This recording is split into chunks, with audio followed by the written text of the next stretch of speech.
ആണെന്ന് അറിയാം അല്ലേ. സോ എന്താണ് new moon messages for collective reading.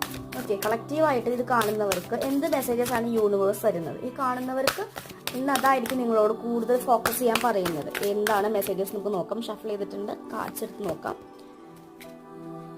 A fairy climax approaches. കുറേ പേരുടെ ലൈഫിൽ കുറേ എൻഡ് വരുന്നുണ്ട്. കുറേ റിലേഷൻഷിപ്പ് എൻഡ് ആവാം, ജോലിയിൽ കുറേ ഫോക്കസ് ചെയ്യുന്നു, അപ്പോൾ അത് നിങ്ങൾക്ക് ഫേവർ അല്ലെങ്കിൽ അത് എൻഡായി പോകുന്നുണ്ട്. അതാണ് ഫെയറി ക്ലൈമാക്സ് അപ്രോച്ചസ്. കുറേ കാര്യങ്ങളുടെ ഒരു ക്ലൈമാക്സ് എത്തി, ഇനി അതിൻ്റെ സ്റ്റോറിയുടെ ആ ഒരു റിസൾട്ട് വരികയാണ്, അല്ലെങ്കിൽ അത് നമ്മളെ വിട്ടു പോവുകയാണ്. ഓക്കെ, നെക്സ്റ്റ് കാർഡ് വന്നിട്ട് ഹോൾഡ് യുവർ വിഷൻ.